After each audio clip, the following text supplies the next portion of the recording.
All right, we are live. What is up, everybody? Good to see you all here. Little Wednesday night stream. Hope everybody had a great day and is having a great week so far. I'm not. I'm fighting some very weird foodborne illness. Stomach virus has been whooping my ass all week. So definitely not the best Wednesday for me. I've had better Wednesdays, but thank God we're alive. We're breathing. I don't want to complain too much, but good to see all of you here. We got a good amount of news to cover. Not really many developments since the last time I went live, which was Monday. On Monday, we went over some updates with the situation in Iran. We went into great detail about that. And then we also spoke about Saudi, Pakistan, and Turkey forming this new Muslim coalition, the Mecca Defense Pact. And I kind of went over what I thought about it and what I think it means for the future. I don't think it's the biggest deal in the world. I think a lot of people are cracking it up to be something more than it really is.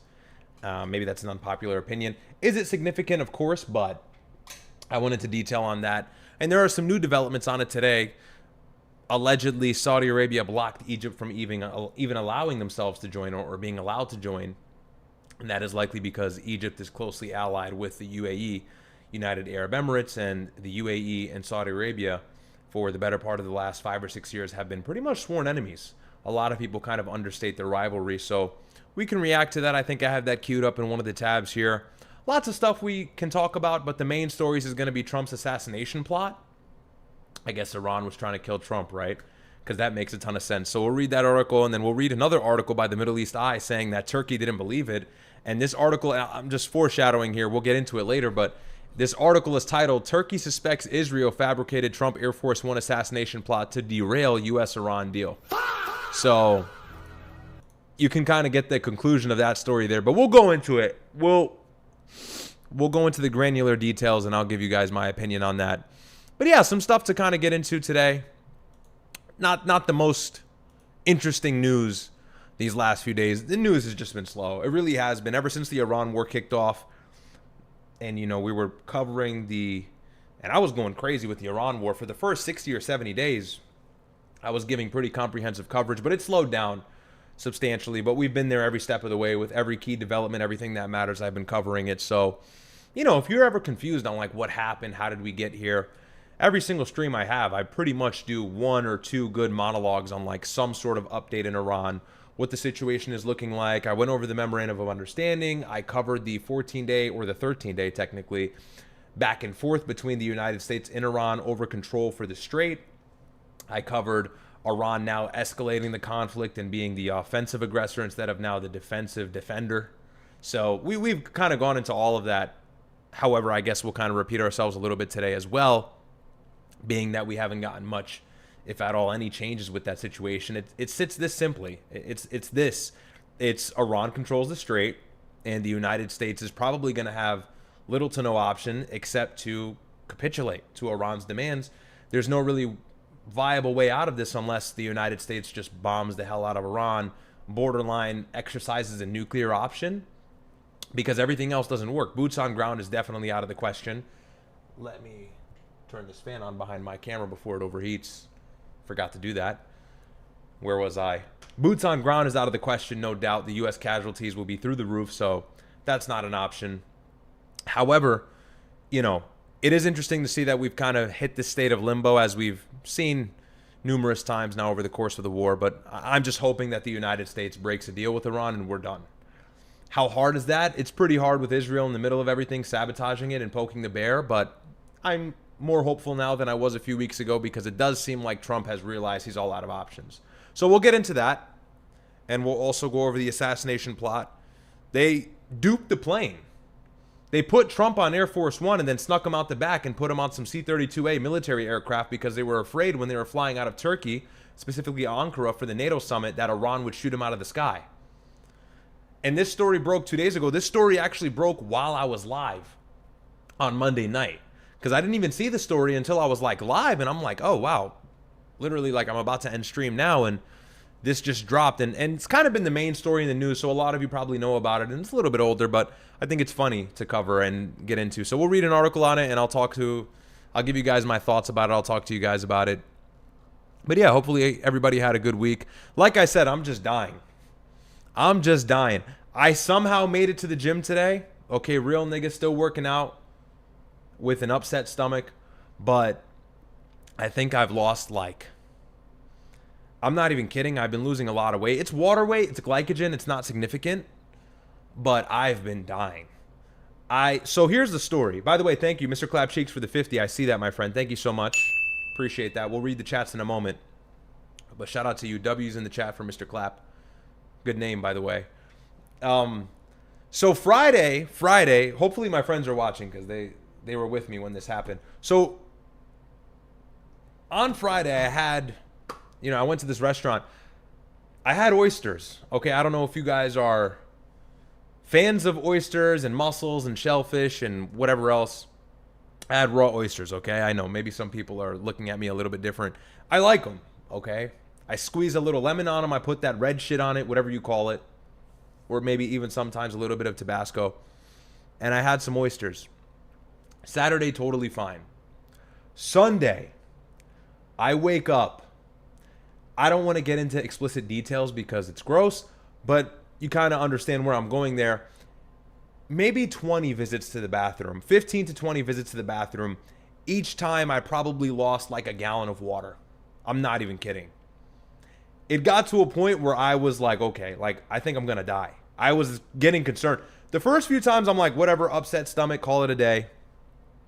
And then I realized as time progressed, I'm like, okay, this is increasingly becoming more severe. Because I'm getting dehydrated. I'm not dizzy, like, or anything like that. And I was looking up, ChatGPT and Claude were my best friends on Sunday. I was looking up symptoms and, the causes. And it was saying it could have very well been the oysters. But, yeah, I lost so much water weight. I looked like a skeleton. I was dead. Monday woke up a lot better. Then Tuesday got worse again. Wednesday is today. It's been all right. Like I said, I've been able to go to the gym. Monday was good. I went to the gym, and then Tuesday it all came back. I didn't eat anything crazy. Chicken and rice, Greek yogurt. And I just been battling demons all week. So I was going to go live last night because my brother didn't go live. He went live at 2 a.m. I was going to go live, and I just genuinely couldn't. And also, when your gut is messed up, you have like brain fog. I can't think right now. I feel absolutely retarded. Today I was like at a red light and I was about to just gun it. Like I just feel retarded. When your gut is messed up, I guess your gut is connected to your brain. That's a real thing. So I'm hoping that's why I feel really slow. So hopefully I can like keep up with the stream. But yeah, it was crazy. It was crazy. So I'm recovering, I think. I don't know. Might have to pay the doctor a visit. But we're working on it. I'm doing a little bit better, so don't worry. I'm not trying to have you guys all pity me or feel bad for me. I'm just telling you, I'm just being transparent about my week because I could have gone live last night. I wanted to, but I really couldn't. I was fighting demons. So someone said, Riyadh, get your life together? Okay. Riyadh Ho, did you get your... Okay, good spam. But yeah, so that's that. Unfortunately... been fighting demons. So, well, here's the thing too. I assume because of ChatGPT and Claude, whatever, I'm like, okay, the likely culprit is probably the oysters. Okay, maybe I got a stomach bug from somebody else. Maybe I touched my face and my hands were contaminated. Could have been anything. I probably have to do a stool test, whatever. But I Googled and I was looking at GPT and AI, like I said. I'm over here checking online and it says that, I'm looking at like these news stories. Oysters can kill you. I had no idea. Like oysters carry this, I forget what it's called, Vibrio. You guys probably know. You probably don't know. But oysters are not as safe as I thought they were. Did you guys know that? So I've been housing oysters all summer like a dumbass. Because I like them. They're like a little treat. I guess you would consider them a delicacy, right? They're a little treat. They're really off-putting the way they look, I must admit. And I didn't know they filter bacteria in the ocean. Like, I guess that's some of their function or their purpose. So, like, I'm housing these. Disgusting, admittedly. I know. I'm in deep regret myself. You don't need to berate me. Housing oysters. And, I'm looking at, like, I go on TikTok and I just type in oyster illness. Right away, first video. Some firefighter in, I think, New Jersey has, like, brain damage Bro ate like a few oysters. 3 days later, he hit the ground in cardiac arrest. I scroll again, another story just like that. I scroll again, another story just like that. And mind you, my stomach, when I'm watching this, my stomach is killing me as I'm watching these videos. And I'm just sitting here like, no. I'm like, this is how I'm going to go out to shellfish, to oysters, whatever you would classify that as. I don't know what the specific species is. But yeah, so I was really, you know, when you like go on that, you know, that Google search run after you're sick or when you're dealing with symptoms and Google tells you you're going to die. It was like that, except I was seeing legitimate stories of people getting like long-term complications from oysters and stuff. So hopefully I don't die. Nah, I think I'm good though. But yeah, my message to you guys before we get into all this stuff, don't eat oysters. And many of you probably don't, and you're probably listening to me now and you're like, you deserve that? You're a dumbass. And to that, I honestly agree with you. It's well deserved. But if you enjoy oysters, I know some of you may enjoy them, don't eat them. And honestly, mussels too. It's not worth it. They're not that good. There's some foods that, okay, you can't give up. For example, pizza. Maybe pizza was related to some foodborne illness. There was some pathogen existing within cheese that goes on pizza. I don't know. But that's like, can you really give up pizza? You can give up oysters. You can give up mussels. You can give up... What else falls into that category? You get me. So stay away from the shrimp cocktail. Stay away from it. It is not worth it. You know, when it comes to the ocean, I've had a change of heart due to the pain. I will only eat fish and fish. That's it. Fish only. So, yeah. Don't eat oysters, okay? Don't eat. You want to get scared into not eating them? You think I'm lying? Google like oyster illness. You'll see like stories of people dying. So, scary stuff, man. I will never eat them again. I'm still suffering. So, yeah. But anyways, I have a few videos queued up here. We'll go into the news in a second. But like I said, it's not the densest amount of news out right now. You know, not the craziest stuff. So, we'll read some chats. Really quick and then go over what's happening. I had this Breckie Hill video. We can react to that as well. We'll have a little fun today. It's not going to be super political. What do you think? I don't want to be super political today. There's just not, because there's nothing really to talk about. All right. Bottom feeders avoid. Yeah. By the way, that counts for crab, lobster, and I don't think those are dangerous. Won't eat them. You know when you eat something and you get a stomachache, you won't eat anything close to that for the next God knows how many years? That's me right now with seafood. So I don't care what it is. I don't care. And by the way, seafood's great for you. I don't care what it is. Not eating it. Like I said, I've probably, like, I'm not kidding. I lost like 15 gallons worth of water on Sunday. I don't want to go into detail, but you get what I'm saying. Anyways, all right. Let's see. But hey, guys. Hopefully you all are having a good day. Better than mine. Mr. Ferdinand says, my guy are diarrhea lettuce. I'm not sure what you mean by that. But I guess now, yeah, there's like lots of pathogens and bacteria existing within a lot of the produce in the United States right now. So there is some stomach bug going around. So be careful what you eat. Wash your lettuce, I guess. Wash your fruit. That goes without saying. If you're not washing your fruit, you're tweaking. But Mr. Clap Cheeks, thank you for the 50. W stream is always free Tates, free Tory Lanez, and most importantly, free Diddy. Haters can keep manifesting. Okay. Free Diddy is crazy. Free Tory. Tory's still in, right?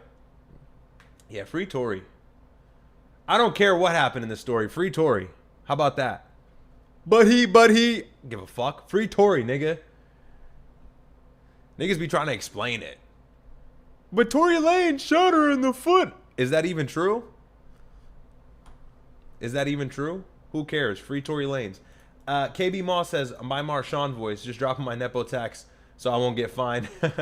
Yeah, boys, drop your tax or catch this digital pause and get dropped. Thank you so much. Always showing support. Appreciate you, KB Moss. Constant supporter here on the show. I appreciate you.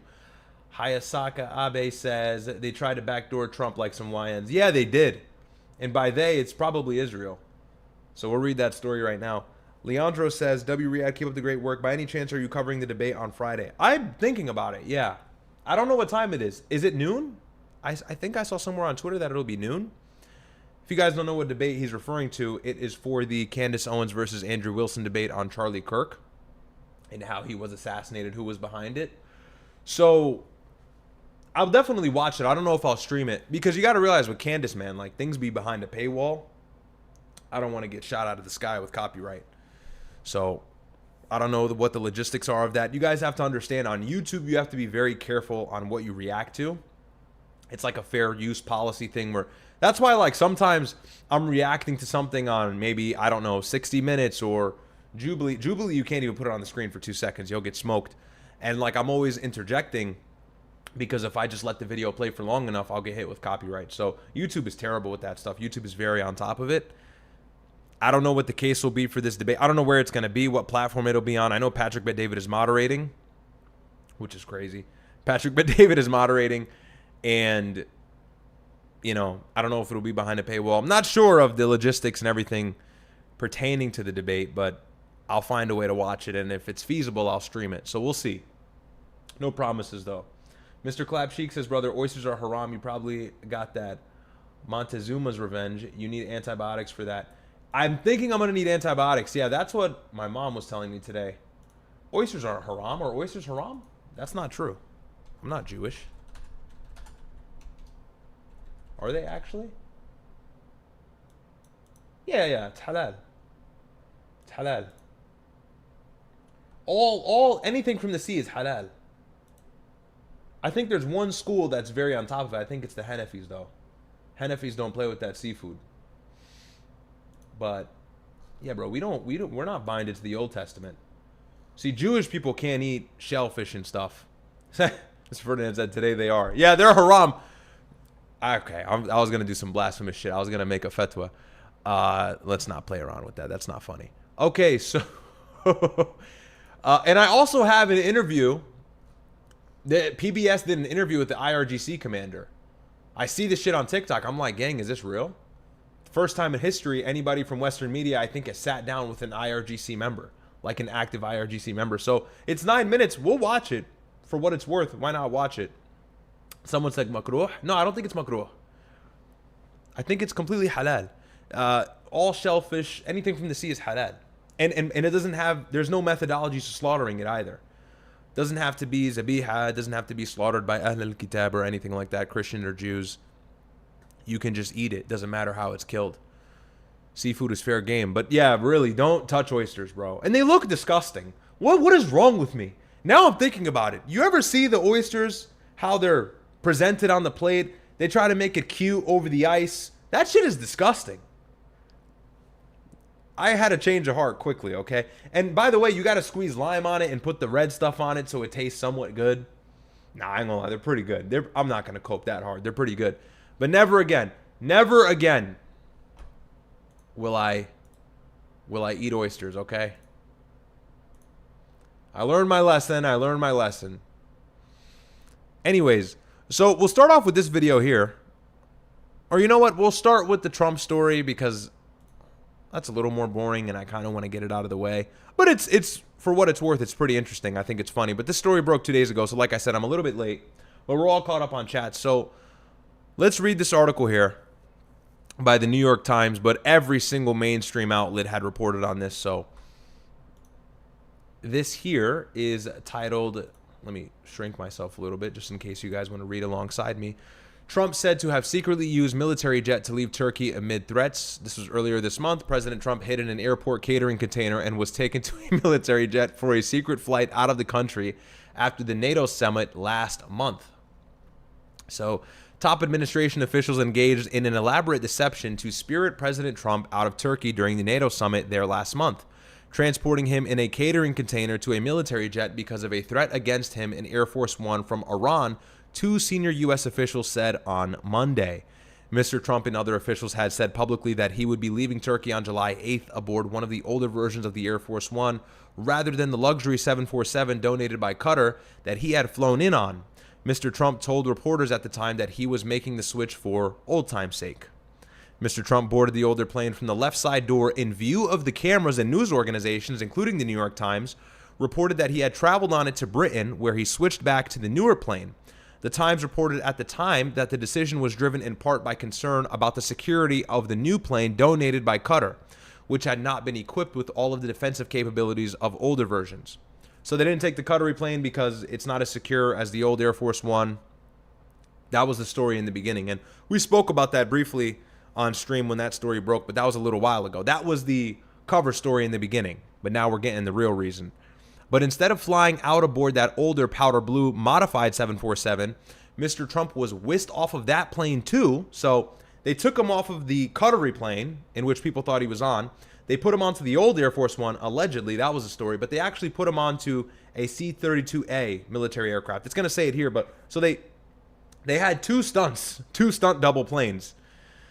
But instead of flying out aboard that older powder blue modified 747, Mr. Trump was whisked off of that plane via a catering container that had been lifted to the opposite side of the plane from where the journalist traveling with him boarded, one of the U.S. officials said.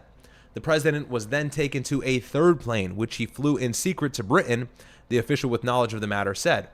Reporters on the older plane were not told that Mr. Trump had not flown with them from Turkey to an airbase in Britain, making them unwitting participants in the ruse and leaving them along with some White House staff members to serve as unknowing decoys. Okay, so Secret Service thinks that this plane is going to get shot out of the sky by an Iranian missile, and they just leave all of the press on that plane anyways. That's kind of funny. After Mr. Trump arrived in Britain, he was secretly moved back to the older version of Air Force One. He then disembarked in view of reporters and walked across a tarmac to the plane donated by Qatar, which he flew to Washington. The elaborate plan appears to have been developed in a matter of hours after officials determined that a threat against Mr. Trump from Iran was credible. It came after years of threats against Mr. Trump and from Iran amid the war he launched against that country, and it was an unusual instance of the public being deceived about a president's whereabouts. Officials have not previously acknowledged that Mr. Trump was not where they claimed he was. The furtive operation was reported earlier by the Washington Post, which identified the plane that carried the president to Britain from Turkey to be a C-32A military variant of a Boeing 757. It is rare for presidents to travel without reporters who comprise a press pool designated to be with them or in their vicinity, without some general awareness of the commander-in-chief's whereabouts. President George W. Bush kept a slimmed-down press pool with him as he flew first to a military base and then back to Washington in the chaotic hours after the September 11, 2001 terrorist attacks. And presidents, including Mr. Trump, have traveled to war zones with reporters alongside them. Donald Mihalek, a former Secret Service agent who worked in the protective details for Mr. Bush and President Barack Obama, said the Secret Service has used decoy motorcades and flights in the past to move presidents secretly. Anytime the president is in a theater where there's potential combat danger, the Secret Service has employed protective countermeasures, including the use of a decoy, Mr. Mihalek said. He added that the agency has long prioritized the security of the president over transparency with the public. The agency is not the agency of public affairs, he said.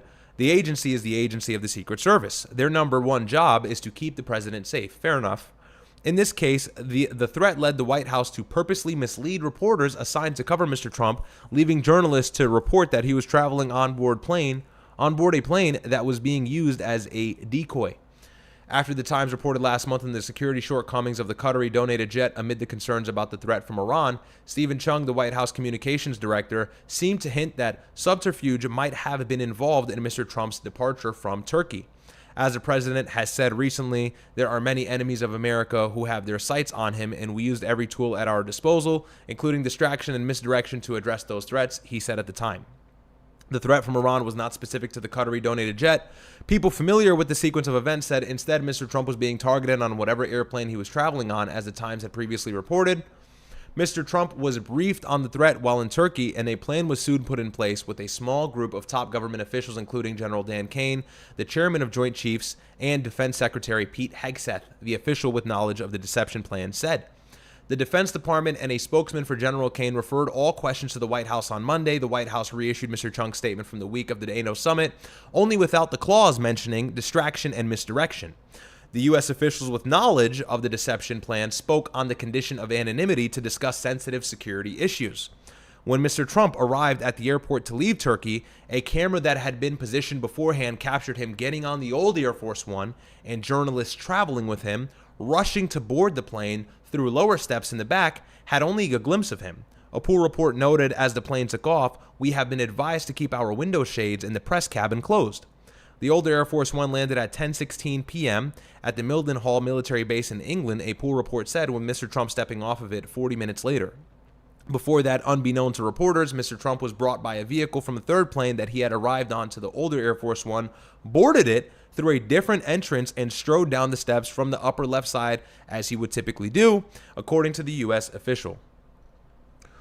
When asked by reporters during the flight back to the U.S. why they had flown on the old Air Force One, which they didn't, to England, Mr. Trump claimed he had wanted the troops stationed at the UK base to see the new plane. Okay. When pressed on why window blinds had been directed to be shut from the flight from Turkey, Mr. Trump said that he had no specific threat, but described himself as under constant siege from Iran. No, they just didn't want them to see a missile being hurled at them again, I guess. He says, "I'm number one on their list before you," he told the reporters, "but if I go, you go, right?" And I think we had a clip of that we watched a few streams ago. Continues on here, Mr. Trump and a number of his advisors have faced threats from Iran for years, especially after Mr. Trump, during his first term, ordered the killing of powerful Iranian leader, Commander General Qasem Soleimani. That was in 2020. Mr. Trump's advisors during the 2024 campaign privately told allies that they were given intelligence that Iran still hoped to harm Mr. Trump. That led to the occasional use of decoy planes, yada, yada, yada. Okay, we won't read through all of this. So that's the story. And look at Middle East Eye here, being totally honest. Turkey suspects Israel fabricated Trump Air Force One assassination plot to derail U.S.-Iran deal. We'll quickly read this as well, just for some context. Turkish officials now say they believe the Israeli intelligence report was probably a ruse by Netanyahu's government to portray itself as protecting Trump, derail negotiations with Iran, and undermine Trump's apparently close relationship with Erdogan. During his meeting with the Turkish head of state the day before the alleged assassination plot, Trump also signaled that he was prepared to lift sanctions imposed on Turkey over its 2019 purchase of the Russian-made S-400 missile system and to sell them F-35 jets to Ankara. Netanyahu also strongly opposes F-35 sales to Ankara, arguing that it would change the balance of power in the region, eroding Israel's qualitative military edge. And so you kind of can put two and two together here, okay? That's the story. Mr. Turkey was crazy, I know. That's the story. So Trump gets on the plane, and they're worried that Iran is going to shoot the plane out the sky. Here's the better question to ask yourself. It just doesn't make any sense. Okay, we're worried Iran is going to assassinate Trump. Trump has been killing Iranian officials for years, which is true. Look, let's give the official narrative some credibility. What has Trump done to Iran? Trump has, and we'll start from the beginning. In 2016, he takes office. In 2018, he puts sanctions on Iran, and he greenlights the IRGC as a terrorist organization. Him and Mike Pompeo do that together. And then over time, they systematically kill the leadership all the way up until October 7th. Qasem Soleimani, and then after that, Hassan Nasrallah. I mean, they have step by step categorically weakened the axis of resistance in the proxy network belonging to Iran, and via that direct effect also hurting the IRGC and undermining Iran and calling them a rogue nation with a potential nuclear bomb any day here. And so, you know, Trump has not had the best relations with Iran. And then in February also, he started this war that we're always covering day in and day out. And throughout this war, he bombed them in the month of March, somewhere around the ballpark of 13 to 15,000 times. Destroyed tons of infrastructure, destroyed lots of military logistical infrastructure inland of Iran and somewhat on the coastline as well, especially recently. And also, this is why they're asking for reparations, because of the damage that the United States has done. At one point during the war, the United States had air superiority or air dominance. And so, you know, you think about all of these things. Trump has had a very bad relationship with Iran and has been undermining them and destroying their ability to thrive as a country, destroying their economy. He imposed a naval blockade in response to them blocking the Strait of Hormuz, trying to choke their economy. He's threatened to hit their power grid, their power structure, their energy infrastructure, plummet the country into darkness. He's threatened to send them back to the Stone Age, which is some sort of vague, you can argue, nuclear threat. Not the best relation there. And so when you read this story, when you read this article, one can discernibly understand that, of course, Iran wants to kill the United States or kill Donald Trump and destroy the United States, because what do? They shout death to America, and they hate the U.S., they hate U.S. leadership, they hate Americans, they hate Western culture, whatever. So it's totally plausible to believe this. It 100% is plausible to believe this. Here's the thing. Militarily, no one is close to the United States. We must remember this always. Okay, the United States has gotten its ass whooped in this war. No doubt about it.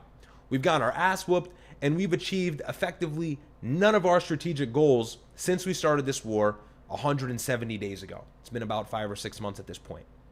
We've achieved no goals that we were sought out to achieve, and what we said would last maybe a few weeks at most has now dragged us into the end of the summer, and we are approaching record level lows, or we're already at record level lows of petroleum reserves, and we may start to run out. And so the economy is bleeding.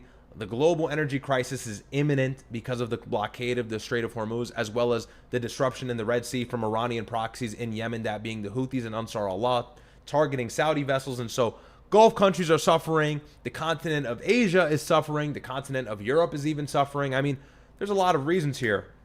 But why would Iran try to kill Trump when they're already whooping his ass? Don't you kind of get... They're already spanking him in every way. Trump is having to lie to the media and say, we have control of the Strait, when he obviously doesn't. Trump is having to lie and say that Iran is chasing a nuclear bomb when Tulsi Gabbard last year said they are not chasing a nuclear bomb, and she just happened to resign this year. And so, you know, you think about all of these things simultaneously, it's pretty obvious Iran holds all the cards. Not to be some Iranian apologist or some IRGC spokesperson, but they control the Strait. And the United States cannot remove their control of the Strait, and we have desperately tried to do just that for the last month and a half. That's why we had that 14-day back and forth in July, and it effectually achieved no goals, or effectually made no difference, and Iran actually tightened their control of the Strait of Hormuz, and now they are excluding us from negotiations with respect to the Strait of Hormuz and only talking to Oman. And so nothing is changing except the fact that Iran is getting bolder and bolder. And remember, 2 weeks ago on Tuesday, when Netanyahu was visiting Trump here in the United States, Iran actually started some conflict. They started and kind of reignited everything by bombing Muwaffaq Salti Air Base belonging to the United States, located in Jordan, in which they had previously killed 2 U.S. servicemen about a week and a half prior to Netanyahu's visit. And so not only have they become emboldened, not only do they hold all the cards, but they're now actually starting hostilities and becoming aggressive themselves. Before, it was the case that Iran previously was just fighting defensively. And you can make that argument all day because it was the United States and Israel that locked hands together and bombed them on the 28th of February and continued onwards for 60 days before that peace deal on April 7th. And, you know, it just doesn't make any sense. Iran holds all the cards, and also the United States is the greatest nuclear power in the world. If Iran were to kill the president, okay, the president of the, not a U.S. serviceman, not a U.S. military commander, not a Marine, the president of the United States, it is 1,000,000% plausible to suggest that the United States would then, in turn, in response to that, nuke Iran. That would be the best reason to use a nuclear weapon. They just killed our leader. And then, by the way, you know, on the opposing side, you can make the argument, oh, we killed their supreme leader, Israel killed their supreme leader. Look, Iran knows how to play ball. In Iran, but believe it or not, whatever you want to say about Islam or the Iranians, whatever you like to say, they are moral actors. Simply put, in this war, they have been justifiable. They have been acting defensively. They've been doing nothing except defending their own sovereignty, fighting an existential threat, and fighting to exist. Economically, militarily, strategically, you can make an argument from all angles. And so it just wouldn't make any sense that they would now get this bold and launch a missile into Turkish airspace and try and take down Air Force One. Immediately, the United States would wreak havoc over Iran overnight and have no regard for civilian casualties. We would carpet bomb the country and, like I said, if not nuke them, if they even attempted to kill the president, let alone actually achieve that and kill the president. And so, where does this leave us? Well, it leaves us with the title of this article by the Middle East Eye, that Turkey doesn't believe that Iran was trying to kill the president of the United States. And by the way, this all comes from Israeli intelligence. And what is synonymous with Israeli intelligence all the time? Israeli interest. It's the same thing every single time. Israeli intelligence comes to the United States, that being Netanyahu visiting Mar-a-Lago, visiting the White House 7-something odd times since Trump took office in his inauguration day. He's visited 7 times. And what does Israeli intelligence offer? Their own benefit. So when they come here, they undercut and they undermine our intelligence, and they say, no, no, no, it is a good idea to try and bomb Persia. It's a good idea to try and regime change Iran. And what does the intelligence community say here in the United States? What does everybody in the world actually think about invading Iran? It's a terrible idea. No one's done it. No one's ever conquered Persia. They are fortified by mountains. Geostrategically, they're in a difficult position. They have 90 million people, or I think at this point, 92 million people. They have millions of armed guards. The IRGC has 250,000 armed guards on the ground, and then whatever else they may have behind their backs or up their sleeve for that matter. Iran is a formidable foe, and they are not somebody you just start a war with for the benefit of another country. And that's what the IC had implored to Trump and any other U.S. leader since the dawn of time, since the early 2000s. And a part of the clean break strategy, or the biggest goal from Netanyahu and his mission to take over the Middle East, was to make Iran the last person they would target. And systematically, Israel has destroyed every regime that even vaguely threatened its sovereignty or vaguely threatened its power and its autonomy in the region, its hegemony in the region, systematically since the early 90s, and Iran was the last foe. Iran was the last one in line, last one standing.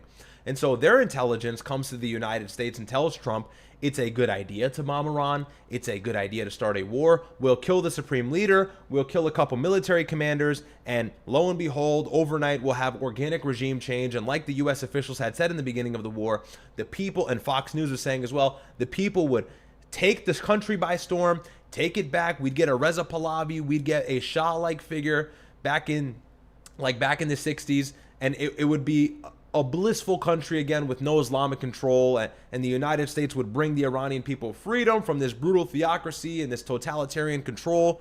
And that's not what happened at all, because Iran has something called mosaic defense. Iran has a system set in place that is created with the sole intent and purpose of resisting regime change. So when you kill a leader, it doesn't actually do what you want it to do. It does quite the opposite. So when we kill the supreme leader, and don't worry, I'm going to get back all to the story, but I just want to draw out this conclusion, or I want to draw out this example for you so you have an understanding as to what I'm getting at here. When we killed the supreme leader, what happened? Well, what happened was contradictory to Israeli intelligence. Was Israeli intelligence telling Donald Trump and telling the United States and the Pentagon that if we bomb Iran, Iran was going to hit 7 Gulf countries in the matter of hours and destroy their critical infrastructure that they're suffering from still today, and it's going to take them years to build up? I'm sure they omitted that. And so you can think about that with anything else. Israeli intelligence only reports on the behalf of their own interests and nothing else. And so now Israeli intelligence is telling Donald Trump and telling the United States that Iran is trying to kill him. And that makes you wonder, why would they ever try to thwart some story like that out into the media? Well, it's because it would be beneficial, actually, if Donald Trump was assassinated to Israel. Believe it or not. I know that's a crazy thing to say, but think about it. What would happen if Trump was killed? Well, the United States would really take the gloves off with Iran. And we would kill all leadership. We would destroy the country. We may even nuke the country. That is a wet dream for Israel. That is absolutely everything they want. That's the whole point of this war.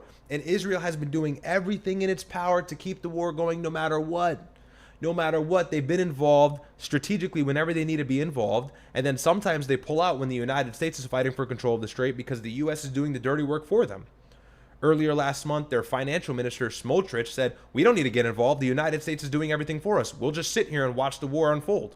The United States is fighting without us, actually. We don't even need to resume our hostilities like we were in March. We'll jump in with measured doses when we need to provoke the matter, when we need to sabotage temporary peace and drag the U.S. back in inevitably.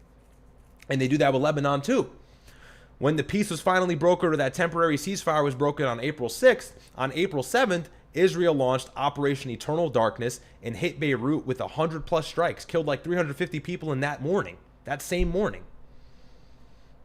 South of Beirut, all of these Hezbollah strongholds, the Iranian proxy, and then took even greater control of southern Lebanon, which they want to create as a buffer zone to protect their northern border.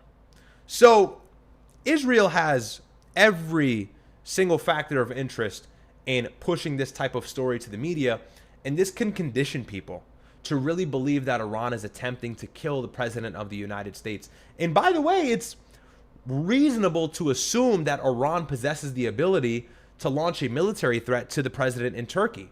As you know, Turkey borders Iran. Eastern Turkey borders Western Iran. And Iran, if you remember, in March, launched some missiles over Turkish airspace that was intercepted by NATO. And so we know they possess the ability to launch some of their ballistic missiles or even their hypersonic missiles, their Fatah 1, Fatah 2 systems, into a Turkish airspace and target a U.S. leader, the U.S. president, U.S. military officials, etc. They do possess that ability. Theoretically, they could do it. So on its face, on the surface, this story could seem plausible to somebody who's not informed, somebody who doesn't know any better.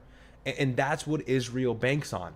Israel banks on you to be gullible enough to believe that every single Muslim country, every single theocracy in the Middle East wants the U.S. leadership dead and wants to kill Trump. And I get it, they shout death to America, and I won't skip over that. But they got Trump right where they want him. Trump is desperately lying to the media. Trump is making things up and being disproven real time. And by the way, at the bottom of this New York Times article, it literally says that. Look here. It says, the older Air Force One landed at 10:16, or sorry, we'll go further down here. At the Times, after the Times reported about the security concerns in Turkey and the fact that the Qatari jet lacked the same defensive capabilities as the older presidential aircraft, Mr. Trump was enraged by the leaks. The Justice Department issued subpoenas for grand jury testimony to the reporters who had been on the bylines of the story, as well as some of their family members. Those subpoenas were withdrawn after a federal judge admonished federal prosecutors for the process involved. Mr. Trump has continued to rage about information coming out from his government that contradicts what he is telling the public. I mean, look at the position that Iran has put Trump in. And by the way, we know it's true.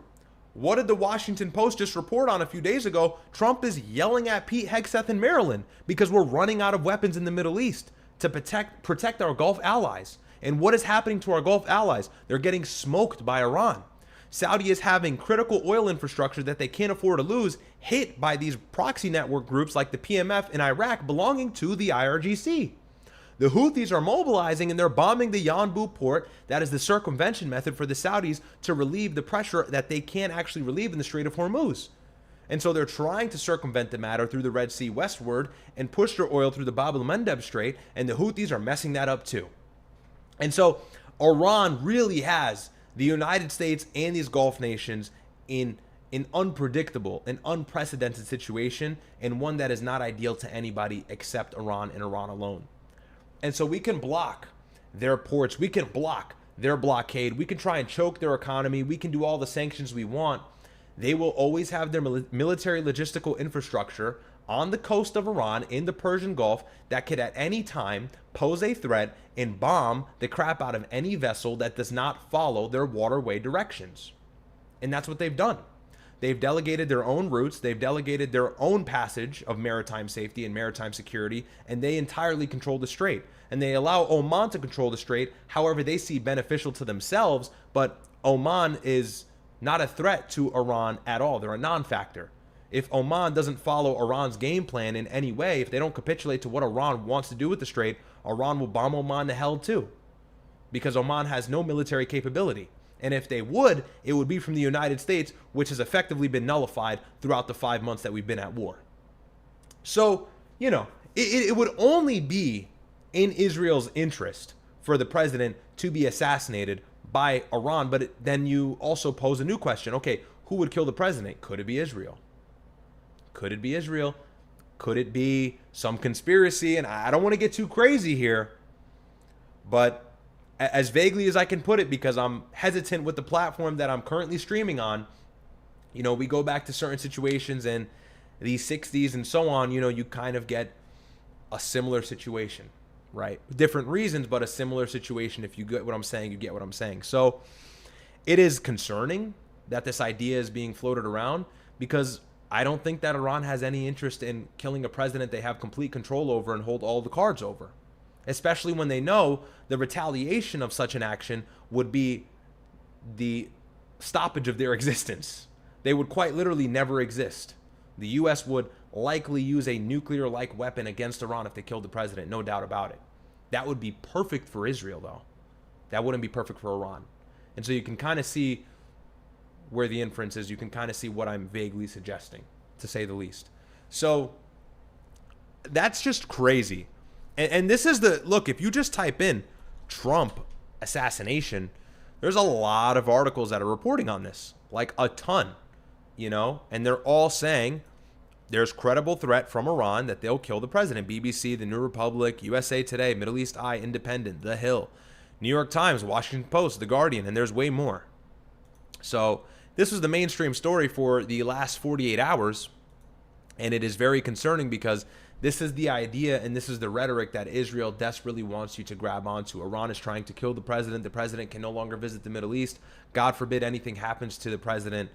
Iran is blamed for it. Then Israel gets exactly what they want, because let's not forget why it's so imperative that Iran exists. If Iran exists, Israel does not have autonomy in the Middle East.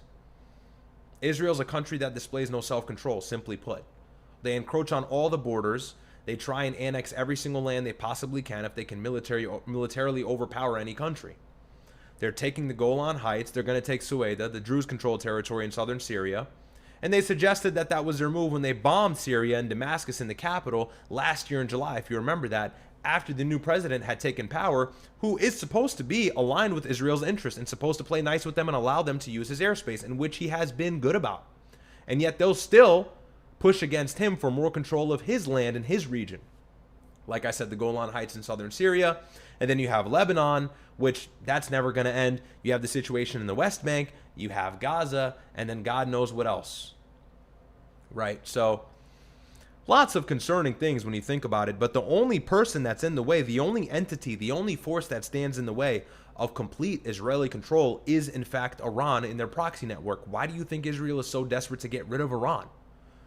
Israel, more than anybody else, understands Iran is not necessarily about to make a nuclear bomb tomorrow like the White House and Donald Trump and Israel has been claiming for the last 25 years.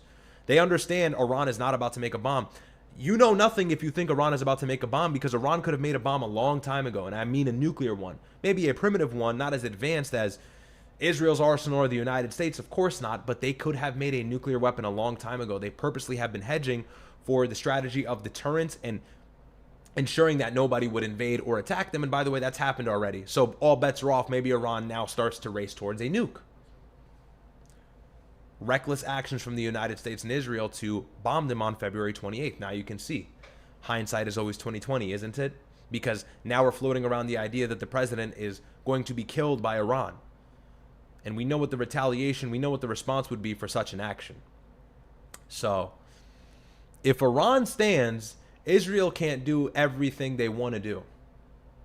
But if Iran falls, if that regime is changed, somehow, some way, I mean, we can't rule it out. Nothing is impossible, right?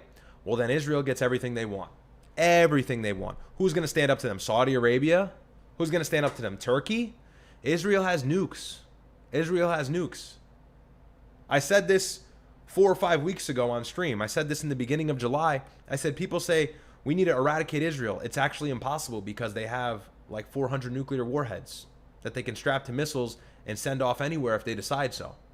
And Israel's the country that's constantly claiming they are facing an existential threat and that all the neighboring Arab states want them eradicated. So, not to have Israeli derangement symptoms and, or what do they call it? Israeli derangement something. I forget what they even call it. But, not to be that guy, but it's quite obvious that this is all kind of orchestrated and the puppet strings are being pulled by Israel and no one else. And Turkey is quick to call it out. And by the way, Israel hates Turkey, and Trump is provoking Israel because they don't listen to him in stopping the war and stopping their hostilities in Lebanon. So Trump says, you know what, I'm going to play around with the idea of giving Turkey more jets, which is going to put their military over Israel's, or at least even with it. And that's not something Israel could ever afford to allow to happen. Right? We read earlier in the Middle East Eye, Israel wants the qualitative or quantitative military edge. They want to be able to be the most powerful country in the Middle East so nobody would ever try them. That's why they don't want anybody in the Middle East to have nukes. That's why they're the only nuclear power. And Iran is at 60% enriched uranium. And by the way, for what it's worth, if I'm not mistaken, I don't believe any country ever enriched uranium past 30% and didn't go forward and make a nuclear weapon. So, as credible as it is, Iran is more likely to make a nuclear weapon now than they ever have been. That's what the data says. Michaka, thank you so much for the 5 gifted.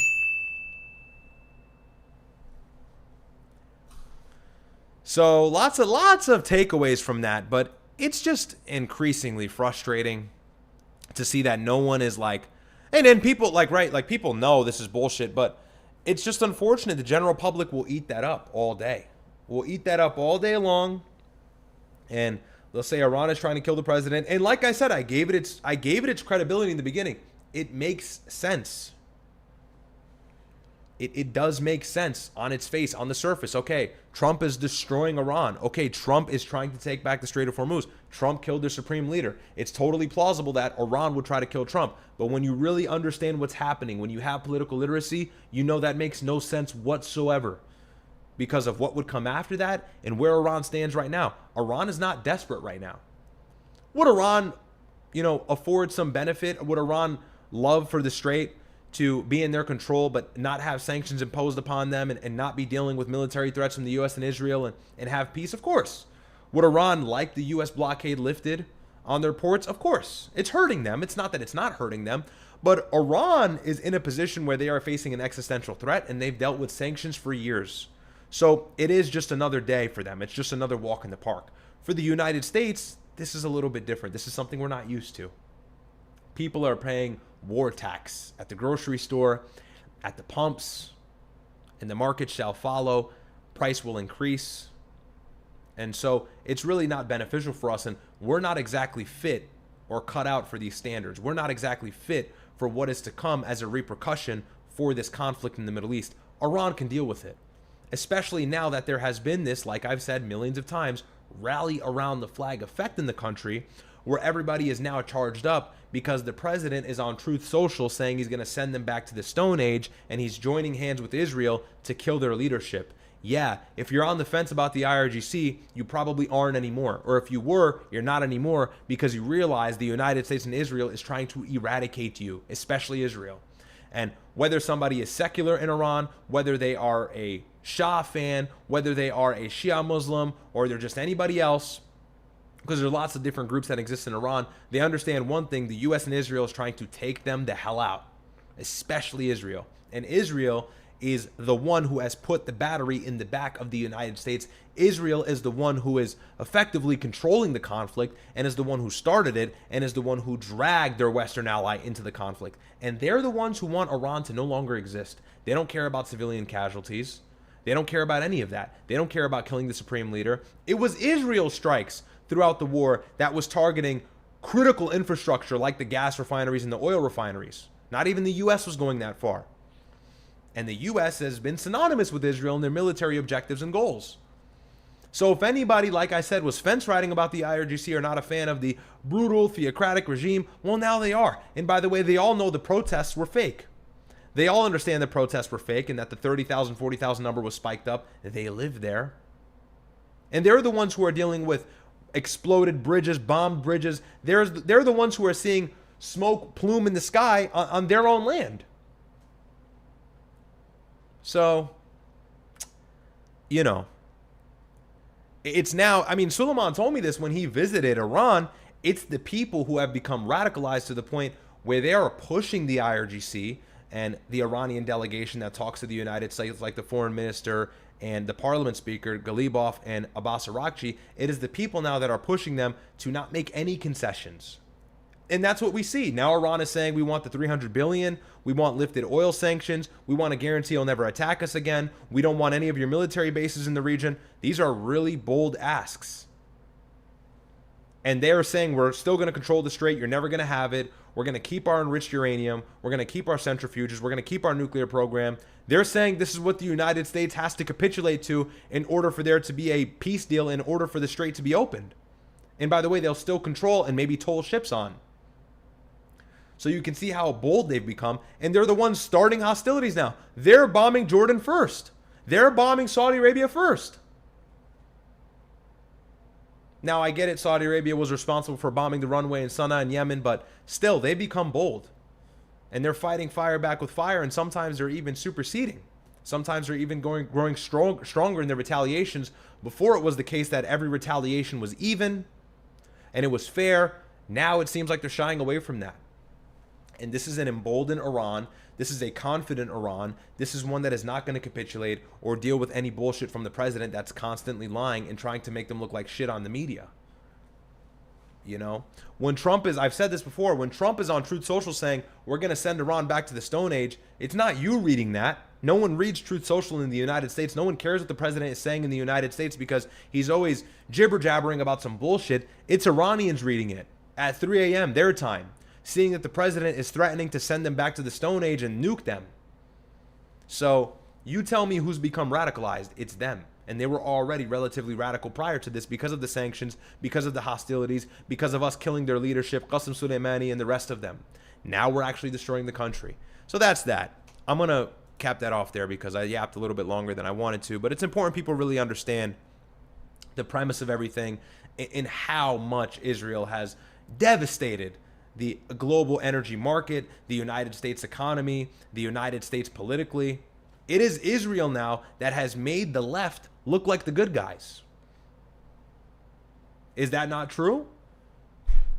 It's Israel because Abdul El-Sayed is beating establishment Democrats who are funded by AIPAC simply because he won't take money from AIPAC.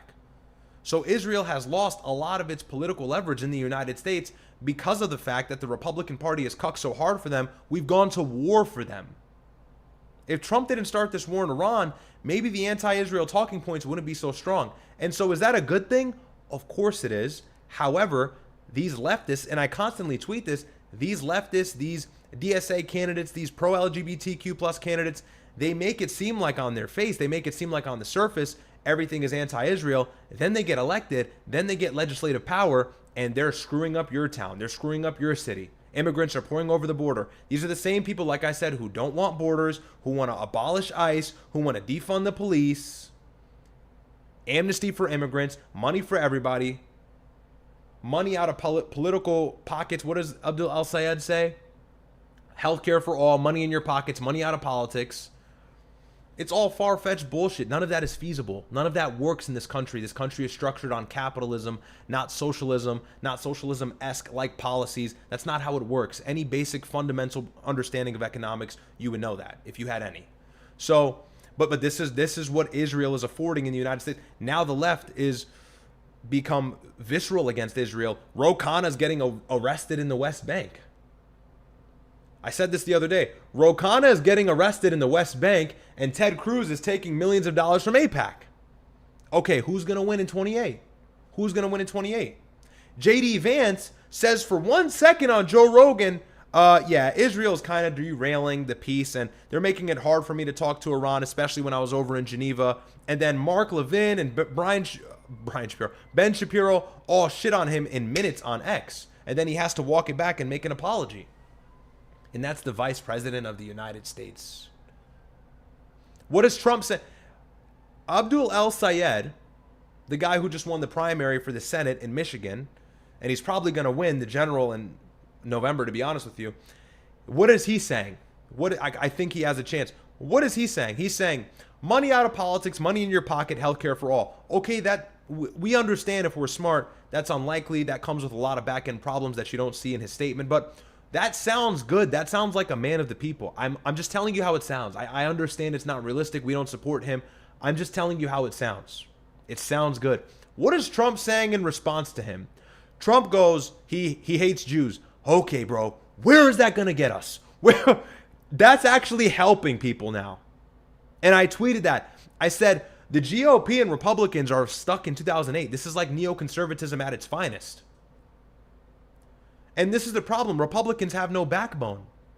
Republicans have no backbone. How many Republicans capitulated for Trump? Lotus, thank you so much for the 5, by the way. I see that. Thank you, my friend. How many Republicans have capitulated for Trump? We have Marco Rubio. Marco Rubio was an anti-Trumper. Now he's Secretary of State. We have J.D. Vance, was a never-Trumper. Now he's vice president. Lindsey Graham hated Trump, and then a few years later, he went on to call him the best president ever. No Republicans have it. Ted Cruz didn't like Trump. So many of them. I can go on for days. Yet now they all support Trump because he cucks for Israel. So the Republican Party has no separation, has no backbone at all. Everybody just shills for Trump. Everybody just folds for Trump, bends the knee. and glazes Israel. And as a result, since the bar is so low, since no Republican, no right-wing candidate has the balls to say, I'm not going to take AIPAC money and AIPAC is evil and Israel's evil and there's a genocide, since no right-wing candidate has the balls to say that, the left has earned favorability. The left has earned credibility, despite them not actually deserving it, because we know what their policies are going to be on the back end, that they're purposely omitting, by the way, but you'll find out when they take control of the country in 2028. So I'll say this at the end of everything. For everybody who's shitting on me for saying there is no left and right, or sorry, that's what some people tell me, and they're shitting on me for saying I'm falling for the matrix and I'm recognizing the divide. There should be no divide. We should all unify. That is bullshit. And you will all come to know that in 2028 when the country is fucked. Okay, good luck with that. There's no left and right. Good luck with that. Tucker Carlson is being condemned by Mehdi Hasan. And I tweeted that as well. Mehdi Hasan is quote tweeting Tucker Carlson saying the most reasonable centrist-like things. And he's saying, don't forget this guy is a neo-Nazi who entertained the idea of great replacement.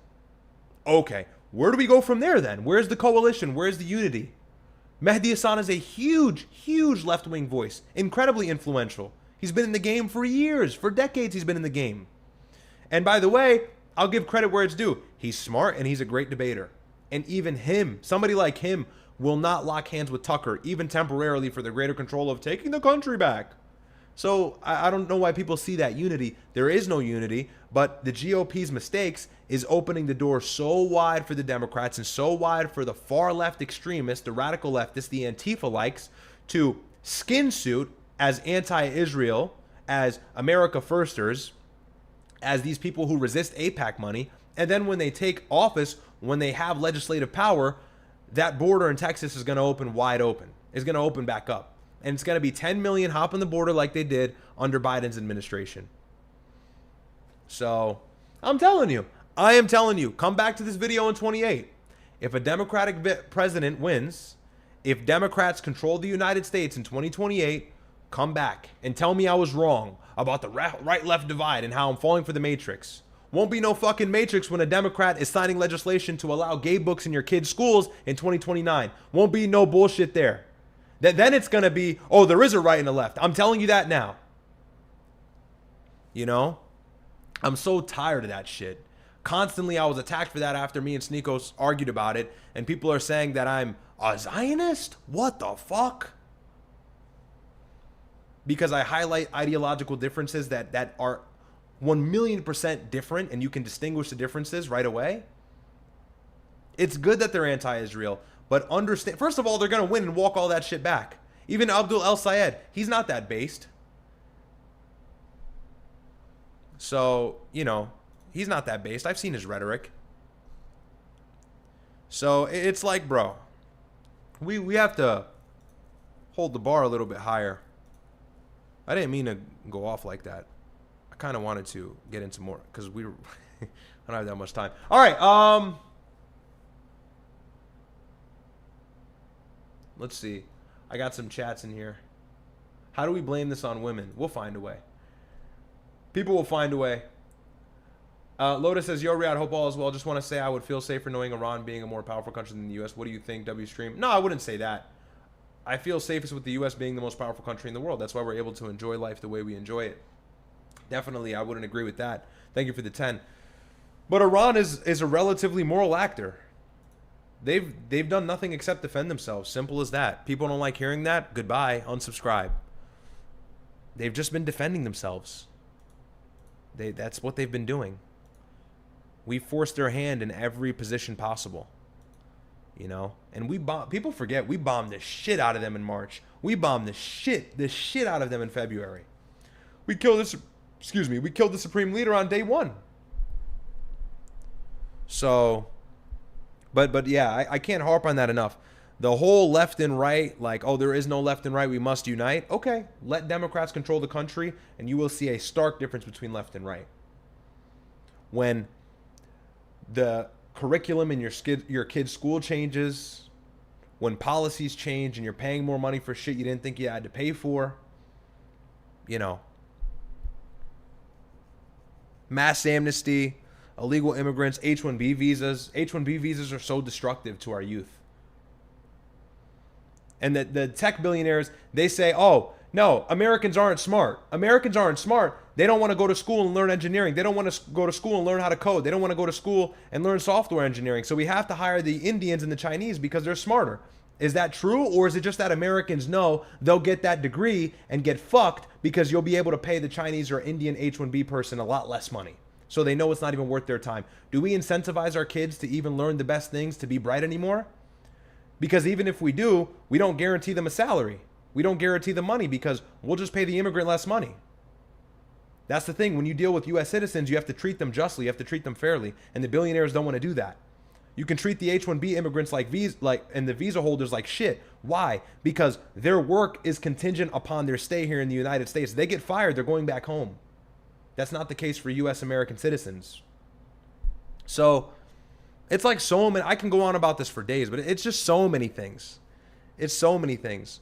Oh, Americans aren't smart. Really? Tons of engineers graduate every year. If it's decreasing, it's because the salaries aren't going up. They're not getting paid what they deserve. So, you know, it's just chimping out. Let's see. We'll segue here. I don't have time for the Egypt situation. Egypt is cucked to Israel anyways. So who cares about Egypt? Yo, I want to do the Drake 1v20 thing. But it's kind of brain rot, right? It's kind of brain rot. Lotus, thank you for being a member for 4 months. Appreciate that. The Sandwich says blame the Foyum. Thank you for the 5. Speaking of Foyum, we'll react to this really quick. I just thought my brother's reply was absolutely hilarious. We'll segue. Enough politics, enough jester. We'll segue. So, let's see. Legend says there is no up and down. Let's unite the directions. Okay. Thanks for that. So Breckie Hill says this is all brain rot culture stuff, but it is kind of funny and it highlights something that I want to go over with you guys, and really it's just good to react to. But she reveals what led to her breakup with her ex-boyfriend and streamer Jynxzi. Jynxzi is like a really famous streamer. He has a younger audience. He plays games, I think like Rainbow Six Siege. I'm not too sure, but he's pretty popular, very popular. And she was here on No Jumper with Adam22. She did an interview. And of course, she's some OnlyFans girl, whatever. He's very passionate about streaming, she says, but if you can't pay a little bit of attention to anything else in your life, then I don't think you should be in a relationship. Okay. And then she says, he was addicted to porn. He was looking up other girls while we were together, so that hurt me. And my brother says, talentless whore complaining her boyfriend was addicted to porn while she makes porn. I saw this earlier and I like bursted out laughing. I thought this is so funny. So we'll react to this. It's gonna be a pain. I know. Hard watch, hard listen. But we'll give it a stab. And then I'll give my thoughts on it, I guess. But it's just like, bro, I didn't get to watch all of it. I only watched the first minute. Thing. Yeah. I can't watch stuff like this for a long enough period of time. So I watch it on stream. It's a little bit better because I know you guys are here with me. When did it fall apart? It fell apart because of his streaming obsession, or was it other stuff? So I talked to him about that like 3 months into the relationship, and he completely fixed it. He was like, I'm so sorry. Like, I've never been in a relationship before. I really didn't know how to navigate. Like, yeah. Which is honestly, it's understandable. Completely. So I was like, I understand. You dedicated your whole life to this. You're super successful at it. He's very passionate about streaming. So I was like, I respect your passion so much. And yeah, nigga, streaming makes him the money that made you attracted to him. So of course he's going to prioritize that over anything else. That's his moneymaker. That's his breadwinner. Streaming made him. You didn't. I love when girls try to come into a guy's life and then berate them for being obsessed with their passion as if that's not what attracted you to them in the first place. What would you have been with a loser? You're mad at the very thing that brought you in the relationship. What did you think? You'd get into this is the funniest thing. Girls get into a relationship with the guy who's driven, who's passionate. And it's not all girls, but a lot of girls complain about this. They get into a relationship with a guy who's passionate, who's focused, who's driven, who's career oriented as men should be, purposeful, intent. They have direction, they have clarity, and they go, but yeah, sometimes he's too focused on his career and I just want the attention. All right, so which one is it? Because if he capitulates to that, if he actually concedes and he gives you the attention you so desperately desire, he's going to be a loser you're not attracted to anymore. You can't have it both ways. The two are absolutely mutually exclusive. They cannot exist simultaneously. You want to give your girl everything she wants, you'll be a broke loser. Believe that. You want to give your wife or your girl everything she wants, you'll be a broke loser. You're going to have to tell her no sometimes. She's going to have to be mad at the fact that you're busy sometimes. That's the way it is. So I see girls always talking about the fact that they get with guys and they're just so obsessed. It's like, why do you think you liked him? The most attractive men can sometimes be the most successful, but unfortunately that success comes with the caveat they're going to be work driven. They're going to be focused on something else other than you. So how much you're willing to deal with it? And of course there's a balance. I'll be fair. Play the opposite party here. There's a balance. You still have to give your wife or your girlfriend attention. You still have to tend to her. Emotionally available, charismatic, funny, all the good stuff. Take her out. Have a good time. Plan a date. Be spontaneous at times. I'm not against that. But, you know, to be successful, to stand out from the crowd, to really be exceptional. By the way, in today's incredibly competitive dating marketplace, where people are starting on these online stores and e-commerce and, you know, using AI to make websites and online businesses, so many people are rich now. So many people are exploiting AI, or rather I should say leveraging it lucratively and making money. The competition is higher than it's ever been because these people are all on Instagram, all on social media. Guys are fighting a war. Okay? Guys are fighting a war. You think you're a successful guy? Just look to your right. The next guy is probably making more money than you. And he's probably cuter than you. So the competition is high. Guys got to be in the books. Guys got to be working hard. If they're not, they'll get passed out. They'll get blown out. Pause. But they'll really lose their position in the race. So, you know, I think that's the funniest thing ever when girls are like, oh, you know, he was just too career driven. It's like, that is why you liked him. You don't want a guy that's not going to be career driven. He will ick you out after enough time. What do you want him to do? Not be career driven? Be driven against you? Be driven for you? That's an ick. Don't want to interfere with that. But if you can't have anything in your life without, like, not even making sacrifices, because I didn't want him to miss a single day of streaming. That's his whole thing. But if you can't pay a little bit of attention to anything else in your life, I don't think you should be in a relationship. And he was like, I'm so sorry. Like, no, of course I have time to. So he continued to stream, but like he also found the time to, you know, make time for me. Right. And so where is the problem? It's just like, where is the issue? Just, and it's like, you know, not to be sinister, not to be an asshole. Let's just be honest here. You probably left him because you were bored. You probably left him because you realized you didn't like him. And that's okay. You're a human. Let's just be upfront about that. No, he wasn't balancing streaming and seeing me. Then but he was, she says. It's just confusing. And then you think, all right, there's an actual reason. She just lost interest. So, which is common with women who have a lot of sexual experience. They'll lose interest because they can compare you. And it wasn't until like a week before where we started having issues. I don't want to get too much into it just because there's some things that aren't said online. That he was a gooner. I don't want to say that. He was addicted to OnlyFans. He said that, right? And he said he was addicted to porn, which I don't. Bro, she literally has an OnlyFans, bro. She literally don't go demonizing porn. Look, do not go demonizing people being addicted to porn if you are a contributor to that exact industry. What the fuck? That's crazy. To me, that's crazy. To me, that's crazy. If I'm mad because my dad is always smoking cigarettes, I'm not going to go manufacture cigarettes. Okay? But that's me though. That's my morals. Okay? If I'm against somebody being addicted to something, I won't contribute to that industry. You know, self-reflection, being somebody of principle and character. So he's a gooner, which is crazy. And if he actually admitted that, that's wild. But guys, by the way, some things, on an off note, on a tangent, some things are just better left unsaid. Let's practice taking things to the grave. Okay? Like, niggas be admitting shit online, and it's like, who forced him to do that? Is there a gun to his head? Why did he say that?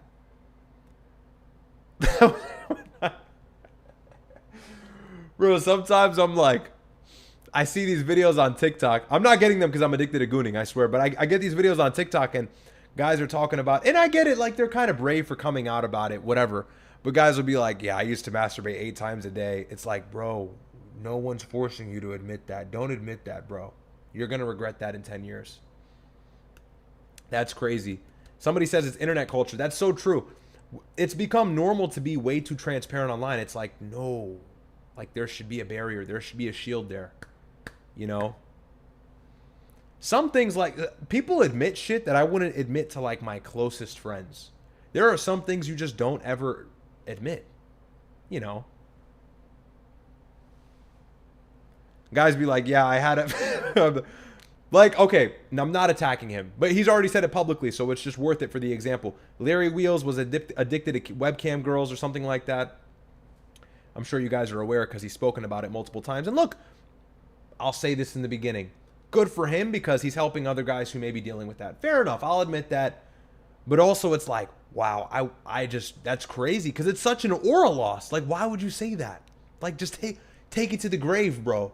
Take it to the grave. You know, so. And by the way, that's an Islamic principle. You know, maybe some people don't like Islam. Fine. But you know what Islam teaches you? A fundamental principle in Islam? Not to expose your sins.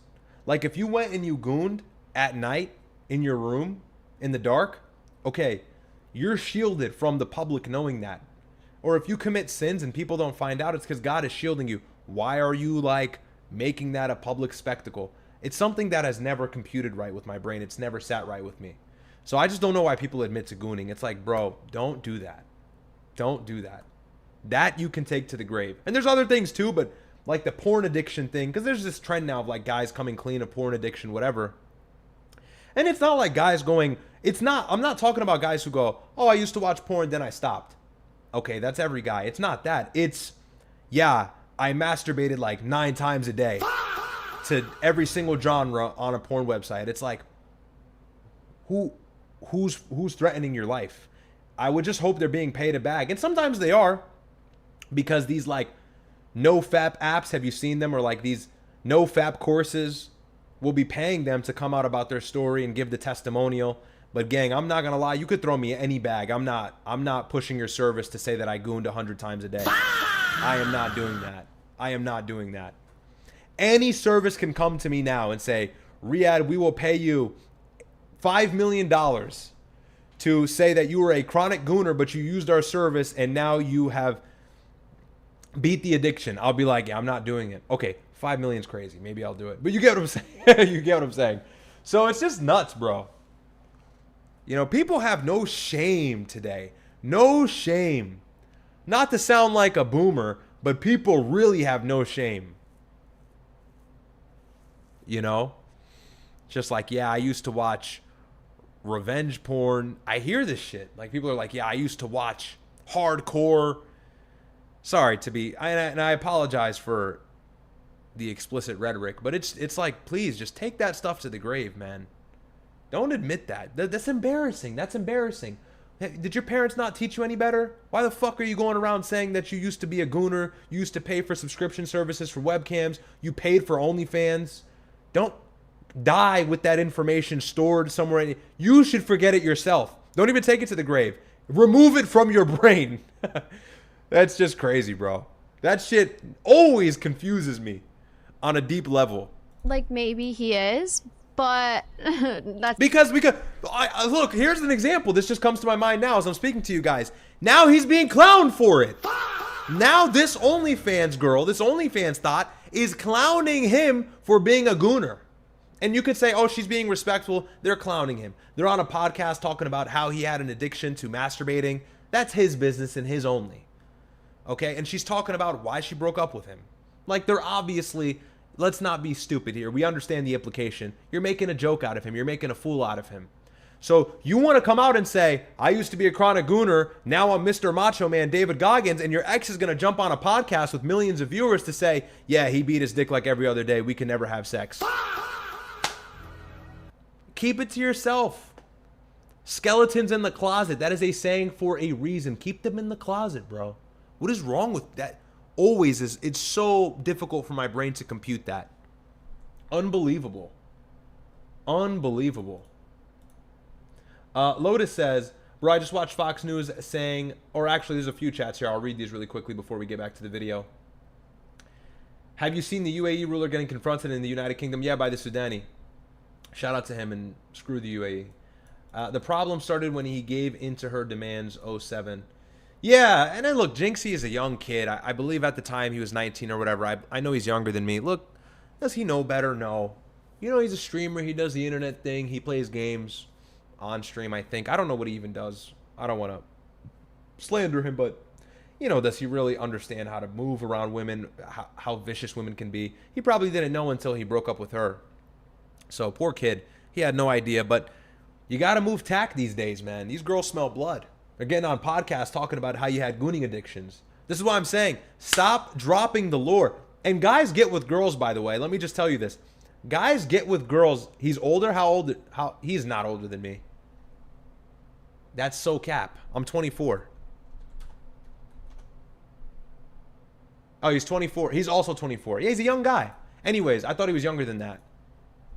So he's not older than me. You don't even know what you're talking about. So here's the thing. Guys will be with girls, and how can I say this without seeming nuts? There should always be a threshold in which you reveal your secrets. You know, like, you shouldn't always give a girl everything, because you never know if you'll stay with her. And by the way, this goes for friends. This goes for close associates, colleagues. People, like, just dump their dirtiest, darkest secrets to people. What if that person one day becomes your enemy? By the way, that's what exes always do, fundamentally. Relationships 9 times out of 10 end in a train wreck, as we know. You gave that person a lot of sensitive information that you wouldn't want leaked. That person's your enemy now. What are they going to do? Quite literally leak that information that's sensitive to you to destroy your reputation. Stop sharing shit with girls. And then, hey, for girls, don't share shit with guys. That's incredibly secretive to you. Keep those things close to home. Keep it in the heart. Keep it in the brain. So, you know, anyways. But yeah, he gave into it. Like I said, he just doesn't know any better. He's not aware. Lotus, bro, I watched Fox News saying there's an upward trend in women having a stay-at-home boyfriend due to more women in the workforce than men. Everyone on the panel cheered. What's going on? Yeah, it's just what it is, bro.